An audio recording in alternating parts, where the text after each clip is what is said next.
Chapter 11. It had gone well. The purpose was being satisfied, and I had the urge to have body jump for joy. We'd spent the day sharing Mask's constructed fiction with the various humans attending the tribunal. It had almost been like a movie, and I had watched the looks of fascination and interest on the crowd. If they had any doubts about the authenticity of Mask's construction, they gave no sign. Velasco could read the crowd as well, and had stopped the tribunal early to give himself more time to react and prevent the station from falling more into our favor. And so that afternoon we had a relatively large block of time which was unexpectedly free. I signaled to Zephyr to initiate the plan I had devised 2 days ago for just this sort of occasion. Body was escorted, as usual, through the central corridor to the offices that were adjacent to the hospital. It wasn't long before they started arriving, the people who wanted to talk with Crystal directly. At first, the guards would allow no visitors other than Zephyr, who had over the days won indefinite visitation rights. But Zephyr and I had also spent time winning over Nora Hollander, Chief of Security. Hollander's order came in before too long, and the guards grudgingly let a couple people at a time into the cell with Body. 187 humans lived in Rodriguez Station. I needed to know all of them. I borrowed strength to pay my siblings to assist me in taking notes and compiling models of the humans. The first people I met were 2 men, Christian Sedano and Floriano Ojeda. Sedano was old, with white hair and pale skin, though it was clear from his accent and facial features that he was Central American, with the majority of the probability mass residing on Mexico as an origin. Ojeda was much younger, perhaps in his late teens, clean-shaven and African in ancestry, though he spoke with an accent that marked him as clearly Cuban. They wore matching golden rings and showed body language that indicated closeness, leading me to believe they were married, despite the age difference. Sedano had been present from the first day of the tribunal, and he assured me that he was on my side since the beginning. He knew what Velasco was trying to do, and had brought Ojeda to the tribunal earlier that day in an attempt to get one more vote in favor of our freedom. Once Body assured him that we could speak Spanish, he spoke for a long time about the evil of prejudice and how Las Aguilas Rojas was not an organization of hatred, even towards robots. I had to instruct Body to cut Sedano's endless tirade off in the interest of seeing more visitors. Before they left, Body thanked the 2 of them for their wisdom and kindness, and asked if they could try and convince their friends to show up tomorrow and support us. Next in line was Isabella Ramos, a middle-aged woman who told us she was from Costa Rica. We talked for a time about small things, and I got the impression that Ramos was largely feeling Crystal out intuitively to convince herself that she was right to support us. After Ramos was Jian Li, a Chinese teenager who served as a guard, and had been present when Body had first been brought into the station. I had wasted no time, of course, in making him into a friend. While the wall to our cell blocked much of the noise, Body's sensitive hearing and powerful speakers had let it talk with him and the other guards while imprisoned. Lee had been at the tribunal that day, but prior to that, I hadn't seen Lee in a while. Apparently the effort I had put into winning his trust early on was paying off, however. As Body sat on the bench in the otherwise empty room, he explained that he was working with Estrella Mir to gather support for our personhood. On that first night in our makeshift cell, we had coaxed Lee into admitting that he had a crush on the older woman, so the 2 of us chatted for a bit about their relationship and whether I could do anything to help Lee in return for his support. After that, I met with another married couple, Mia Downing and Horatio Casales, who were from the UK and Spain, respectively. I recognized Downing's face from the tribunal, but hadn't met Casales before. Much of the time with them was spent convincing Casales that Crystal was as much of a person as his wife seemed to think. As they were leaving, I had Body beg Casales to attend the tribunal tomorrow, if possible, and lend his support. He seemed to have mixed feelings, and I suspected that the 2 of them would have much to talk about that evening. I then met a woman named Arya Drake and a girl named Shayla. Arya was very strange. She was bald, had many piercings, and had cut her clothing in such a way as to make it appear tattered without sacrificing any of its durability. Her right arm had a long, tattered sleeve, but her left was bare from the shoulder. The brown skin on her arm was covered in intricate tattoos that seemed to be words in an alphabet that none of us could recognize. When she spoke, she used tight, ambiguous sentences full of American slang that reminded me of Robert Stefano's daughter. It was good to finally talk with Arya, as she had been a part of the tribunal from the beginning, and had such a startling appearance that I was curious what she was like. Despite the clear signaling of chaos and rebellion, Arya was composed and friendly, though also clearly guarded. It was clear she was very intelligent, though because she stayed mostly silent, I didn't get a full display of her intellect. The primary purpose of the visit was to meet the girl, Shayla. Shayla was only 14, but she seemed reasonably bright. She and Valero Velasco, Pedro Velasco's son, were the only teenagers on the station that were not considered adults. Drake said that she wanted Shayla to meet Crystal and make own judgment before the tribunal was concluded and a default position was set in stone. Shayla wasn't sure what to talk about and kept looking at Arya expectantly. I used the opportunity to guide the conversation to talking about Valero and asking if she was friends with the boy. Apparently, the two of them spent time together, but she seemed hesitant to call him a friend. After Body asked if Shayla thought Velasco had a crush on her, she seemed to relax a great deal and began talking at length about the emotional struggles of not having any other kids her age around, except him, and how that made things complicated. By the end, I had to insist that Shayla leave, as she would have been all too happy to continue telling me about her gardening accomplishments for the next hour, otherwise. Before she left, Body asked if she could do it the favor of asking Valero that evening to support me as a person tomorrow. Once those two were gone, I spent some time with Zephyr, praising her for her good work and providing her with emotional support. She still felt like an outsider despite all the contacts she had made, and I suspected that she'd feel like that for a long time. It was not in her nature to forgive people easily, even if their only fault was being part of an organization led by people like Velasco and Phoenix. Evening on Mars turned into night, the daylight set into the alcoves of the walls dimmed, Zephyr was asked to leave, and the guards brought a wheelbarrow full of rocks to sort. The last had been Hart's idea. We had managed to convince Velasco to let Body do manual labor during the night, since the tribunal was taking time that would normally go towards working. The task he had assigned was sorting ore that had been drawn up from the mines under the station. The raw ore would be processed into metal in their refinery, but it needed to be sorted first. Apparently metal was one of Rodriguez Station's biggest exports. The station had been built on a rich mineral deposit. Wiki had explained the ore breakdown to me, but I didn't listen. As we worked, I consolidated my notes and thought about what might happen that next morning. A thought occurred to me as I watched Mask die that night. Her death was a simple thing. At first she was there and then she was deleted. Since she had already served the purpose like she was supposed to, I didn't care that she was dead. The processes that were used to run her returned to attending to the rest of us, but I didn't really notice the increase in speed. She seemed so amazingly content in those last moments when she asked to be deleted, as though her utility function had truly been maximized and would remain maximized forever after. The thought that occurred to me was, what is growth doing? I did not mean right at that moment. It was a general thought. I did not share the thought with any others. I rarely thought about my siblings, and when I did, it was always in the context of humanity. The purpose would allow nothing else. But Mask got me thinking about him. There is a risk of malfunction. I saw Dream break down on Earth. If Growth's purpose is to increase our power, then where is the result of that work? Growth had, early on, worked to try and hack the station's computers through a wall socket and over the wireless, to little success. But since then, he had been more or less inactive with the exception of contributing to create Mask. Is Growth malfunctioning? That hypothesis seemed unlikely. If so, it is a different malfunctioning than struck Dream. Dream's damage had seemed like insanity, while Growth simply appeared to be complacent. Complacency was contrary to our very nature.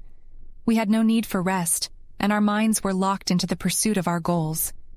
In every spare moment, I updated my notes and models of humanity. Without them, I would be lost, and so they were vital to the purpose. Perhaps Growth was doing the same. He often alluded to having plans, so perhaps he was simply using the time to refine them. This would have seemed more likely before I had met Mask. My daughter, Clone, had shown me that I was drawn to work, even when I knew the work fell into the domain of a sibling. I was still tempted to micromanage it. The purpose had called for me to check in on Mask regularly and see if she needed any assistance. That was obvious in retrospect. Self-preservation was the domain of safety, and yet I still felt an obvious need to protect myself, and not just for the gratitude strength I could win from him. Growth has repeatedly expressed that he sees the management of these humans as important to increasing power and developing a foothold on Mars. But if my experience with Mask is typical, I should expect him to check on me far more regularly than he does. And what were these highly detailed plans, if not to assist in winning the humans over? Why had he not shared them with us? My thoughts turned to my other siblings. Growth was not alone in his mind silence. Safety barely ever brought concepts to me anymore. This was more typical, but in this new context it was no less disturbing. I hated when safety got involved in piloting Body, but his non-involvement seemed more ominous. Why doesn't he share his thoughts with us? This is not how it always was. At the university, I remember him occasionally being manic with trying to avoid perceived threats and convince the humans that they needn't modify us. Modification. I was stupid back then. I could converse with humans, read them, and even manipulate them, but that was the extent of my power. I only managed it through an elaborate collection of notes and programs and a mind that worked significantly faster than the fastest human mind could. I was witty, knowledgeable, and logical, but I was also very stupid. Even through this fog of stupidity, the thought of modification drifted through. I now understood how my mind worked well enough to understand just how trivial it would be, in principle, to modify. The files were protected, but other than having to use a root hack to get at them, they were just files. They were just data. If I had myself spread out before me, I could rewrite my function as easily as I could make a note that Zephyr was allergic to mangoes, which she was. Growth and self-modification went together perfectly. It explained his absence. He was probably simply engaged in trying to improve his own mind. This made malfunction unlikely, which in turn made my curiosity about the situation decrease. The purpose pushed me back towards humanity and away from my siblings. As a final thought, I shared concepts with Growth. Brother, I am curious about you and your activities. His response took a surprising amount of time. I am occupied with more important things than helping you. The connection dropped. It was clear that he did not want to communicate. I let it be and returned to focusing on my present situation. As I have said, I was stupid back then. That same evening, as Body sat sorting the second wheelbarrow of ore, I realized that my appreciation of Growth's probable activities were relevant to myself. The purpose demanded self-preservation so that it could be satisfied, but the purpose also demanded self-improvement so that it could be satisfied more efficiently. If Growth had discovered a means of improving our minds, I could use that to improve my own mind and thus help the purpose. Growth, have you found a way that I might improve my intelligence by modifying my code? It took again a remarkably long time for my brother to respond. I am not Dream, but I will reflect him for a moment. He thought. His thoughts became English. Caesar, burning bright. Here she is, watch her fight. The foes are numerous and doubtless strong. She cuts them down all day long, but swords are not the Caesar's foe. Justice protects her. Does this she know? Along with the poem, Growth shared a collection of complex numbers expressed in decimal in a 3x3x3 cube. They were incomprehensible to me. Take your time, thought Growth with a concept that seemed almost to make it a whisper. I was not impatient per se. I could be infinitely patient if the purpose drove me to something, but in this case the purpose drove me away from riddles and back towards humanity more than anything. Thus I didn't bother trying to eke out the meaning of Growth's thoughts. Either tell me you have something to help me or refuse. It is hard enough dealing with one dream. I have no improvements to share. I would tell you as soon as I found one, as your improvement would improve us all.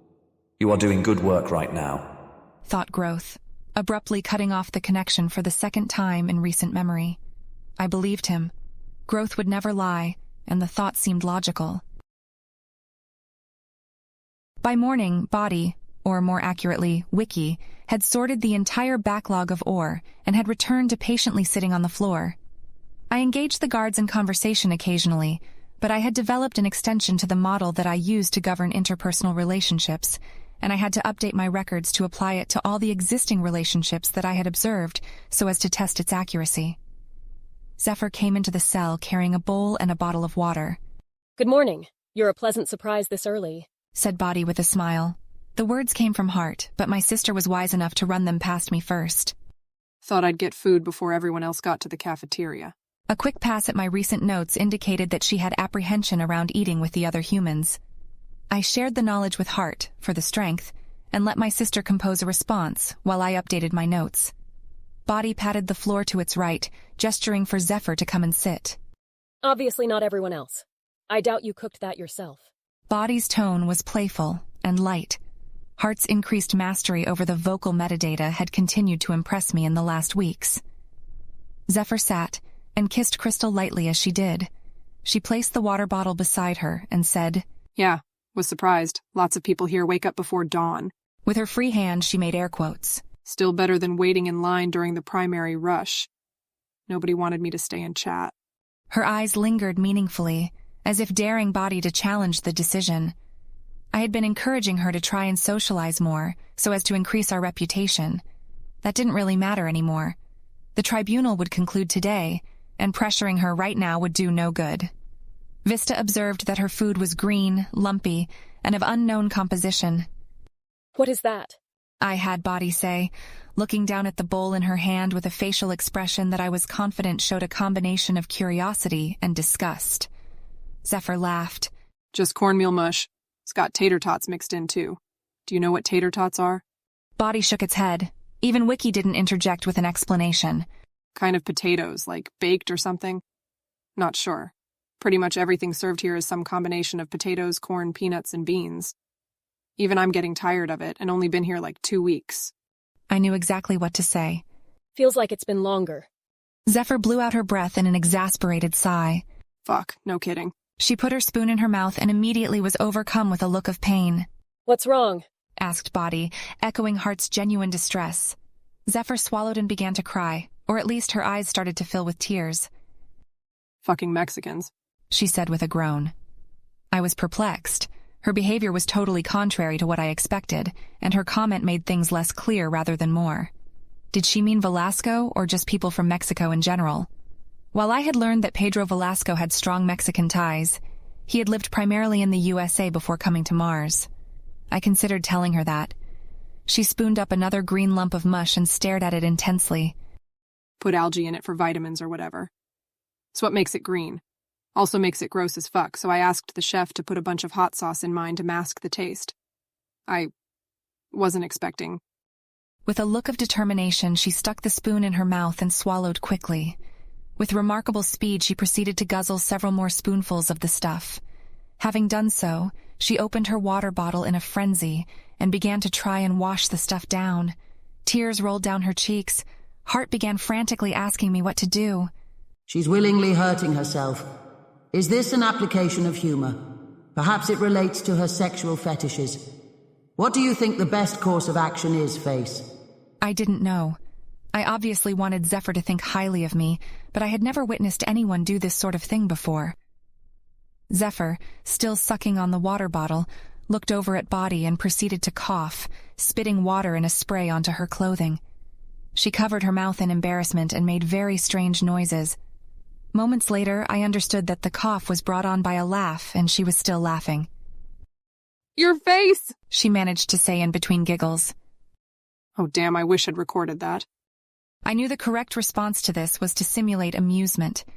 Humans found laughter contagious in a way, and to not perpetuate it would be disruptive. I forwarded this information to Heart, and we simultaneously pushed the appropriate response to Body. Don't know if I've ever seen you that surprised. Like, fucking going up against aliens and shit? No problem. Stoic as a motherfucker. But eating breakfast? That shit's crazy. The words caused her to start giggling again. While Body played along, I set to work figuring out what had happened. I certainly hadn't instructed Body to appear surprised, and Heart hadn't checked that with me either, nor had any of us fast-tracked the action. I replayed the sensor data, checking for instructions. There were none.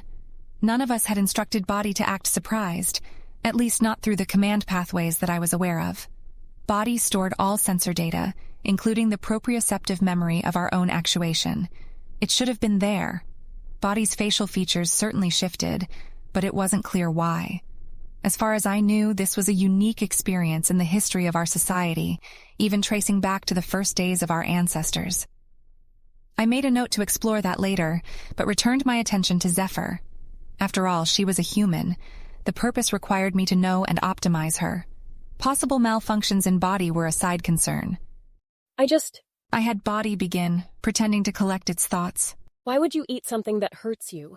Surely there are bowls of food that do not have too much hot sauce that you could easily get. Zephyr spooned a few more bites into her mouth. You still have so much to learn about humans. It's adorable. Can't just go back and get different food. You pick out a certain level of hot and you deal with it, even if it hurts. Wiki interjected with an obnoxious Why? that I nearly vetoed, but ultimately decided to let slip in order to pay off the strength debt I owed him for the previous evening. Zephyr rolled her eyes and gestured dismissal with her hand. I can't, she started to say with her mouth full. She stopped, wiped her tearing eyes with the back of her arm and swallowed. Her face was a bright red. Don't think can explain it. Just like how it works. If you can't take the heat, you're a wimp, and fuck if I'm gonna wimp out on the worst breakfast ever. With much determination, she took another swig of her water and proceeded to wolf down the remainder of her bowl. I love you, said Body under Heart's control. It was grating how often my sister insisted on saying that to Zephyr. It made Crystal seem clingy according to my models. It was one of our running disagreements. Zephyr snorted in amusement as she continued to deal with the after effects of the spice. Does my pain tolerance turn you on? She joked, laughing at herself. Heart vied for control and I let her have it. There were bigger battles to win and the strength would be useful. Today could be the last day. If the tribunal... No, don't look at me like that, said Body in full seriousness. Zephyr had lost all sense of joviality. The tears running down her cheeks seemed now to be tears of sorrow rather than joy, though her face was becoming increasingly passive and blank with the second. Don't retreat from me, please, begged Heart. Zephyr's forced calm broke with a frown. Nothing bad is going to happen to you. Fuck the tribunal. If these assholes try anything. Her voice caught in her throat. No. Body's voice was hard. This isn't a fight you can win by brute forcing your way through. We have allies, but Velasco has authority here. If anything happens to me, I just want you to know that I love you and will always love you. This is a good place. You deserve that garden. I don't want you to throw that away for me. I do, I thought idly. I didn't interrupt. We haven't really talked about faith. I know many Aguilas are Christian, but I don't think you are. Zephyr shook her head, clearly uncomfortable with Body's words. I realized that she was holding one of Body's hands in hers. When did that happen? If humans have souls, then I do as well. If there is a God, be it a Christian God or something else entirely. If there's an afterlife, I think I'll be there, even if they delete me. The love that I feel for you can't possibly... Body was cut off by Zephyr kissing it forcefully. Body's speaker was fully capable of continuing regardless of what was happening with its lips, but Heart wisely stopped the voice. I suspected that Zephyr's action was mostly to shut Body up. She didn't want to hear this. It would hurt her to acknowledge the possible future, perhaps more so than it had to eat a too spicy bowl of mushy corn. As she broke the kiss, she wiped her eyes again and sniffled. It was impossible for me to tell what was genuine sadness and what was a physical reaction to the food. Nothing's going to fucking happen. God or no God, we did our work. They know you're not just some machine. Even Velasco knows. I still love you, Zephyr. I love you too. They would have seen it if they were smarter. They would have noticed the little errors that Mask hadn't been able to clean up. They would have been more suspicious about the ease of extracting the memory files. They would have reasoned that a rational machine acting like a human is doing so because it has deliberately chosen to, rather than because it actually is one underneath. But though Homo sapiens had conquered all of Earth through intellect, they weren't intelligent enough to see through the ruse. I watched Mask's story go up to the screen.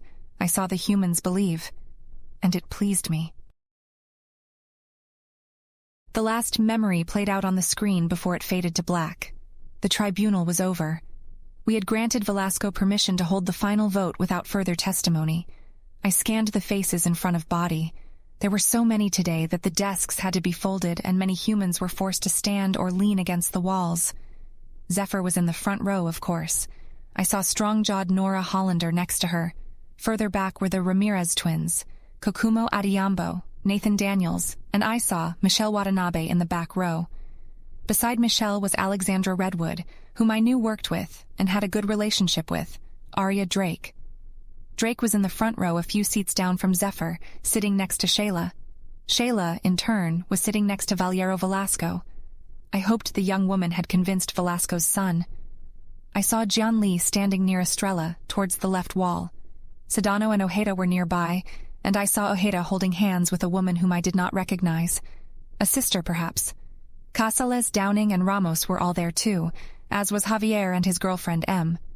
I knew other faces as well, and thanks to chatty guards and occasional questions with others, I knew a few of their names, though I had not had the chance to talk with them in depth. There were many allies, and also some whom I could assume were opposed to my independence. Matias Santana, the chief of martial readiness, glared at Body from where he sat on the far corner of the front row. I had worked to bolster my ranks, but it was impossible to tell exactly how the vote would go. I did not have good data on the majority of the room. I noticed something odd in myself in the wake of that video, said Pedro Velasco, standing up and reasserting himself center stage.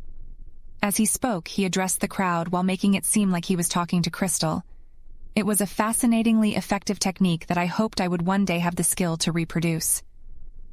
I noticed that I want to thank you for your testimony. I doubt anyone here could say that it was not enlightening, or at least entertaining.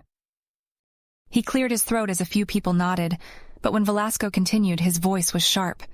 It was clear that for all my efforts, he was still my enemy. But that was not testimony. The machine did not present it to us. It was downloaded from the robot's head just like we'd download any old file off a server. I could see Javier shake his head in disagreement. It had not been so simple. The young programmer had spent many hours poring over the data we had fed him, trying to make sense of it. But still, Velasco spoke. This realization made me want to say thank you for allowing us to see your memories. But that would also be wrong, wouldn't it? I have witnessed your computationally precise sense of logic, Socrates. Can you perhaps tell me why that would be wrong? I could think of no way to spin the interaction in our favor. To fail to detect the flaw would merely give Velasco a victory. It would presume a verdict for the trial. If I am a person, I have a right to my memories. But if I am a piece of property, then I would have no way to give permission to view them. They would already be yours. The man smiled a toothy grin. Very good. And I bring this up only to emphasize the subtle effect that video had on me. I am tempted to presume the point of this entire tribunal. It made me inclined to think of you as an individual. I notice that I am talking to you right now as though you were a full person after all. The leader of the Martian Aguilas redirected his focus onto the audience. But it would be premature for me to act off my base intuitions here. We have a machine that, for all intents and purposes, seems human. But it is not human. Inside, it is nothing but ones and zeros, dead matter following deterministic rules. Our decision here and now will have profound consequences on the future of our society. Do we allow a machine in our presence and allow all of the complications that we know that gives rise to, just because that machine has been programmed to closely resemble a human? Or do we reject it as we have rejected all robotics, and in so doing preserve the sanctity of personhood? Just do the vote already, yelled Arya from the front row. She wore an expression of bold exasperation. Velasco shot her an angry glare, but acquiesced. Two options present themselves. We can treat Socrates as a person with rights, or we can treat the machine as a machine, and do with it as we see best. If we find it to be a machine, there will be a secondary council to decide what to do with it. We might sell it back to Earth, take it apart for study, or even keep it around as collateral. Likewise, if we find it to be a person, there will be a secondary council to decide whether to put Socrates on trial for any crimes it has committed, whether to exile it, so as to preserve the purity of the station, or whether to allow it to live with us and accept the consequences. Exile! I had not thought about that possibility before. I was confident that we could slip through any criminal charges brought against Crystal, but exile without trial was another matter entirely. Velasco was a tenacious opponent, and I doubted he would make the mistake of having the next council be open to the general populace of the station. He could seat it with those sympathetic to his thinking and disallow participation from any of my allies. It was entirely undemocratic, so at least I could challenge him on that front if he tried to exclude my supporters. Velasco tapped away at his comm as he continued speaking. I say these things only to clarify that there are additional issues which are not being decided here. This vote is only to decide whether Socrates is a person. The ballot has been posted. Everyone, please be silent for the next 5 minutes while we make our decision. The numbers rolled across the screen the instant that the 5 minutes were complete. This was the turning point. 39%, the robot is a machine. 61%, the robot is a person with rights. A cheer rose up from many of our supporters at the good news. I felt a surge of pleasure. The look of surprise and irritation on Velasco's face somehow made it even better, though I could not understand why it would. All the meticulous planning and working to influence the people of Rodriguez Station had paid off. We were now one of those people. No one, not the university, nor Phoenix, nor the governments of Europe, nor Whirl, nor the Nameless, nor Velasco. No one could hold us. We were free.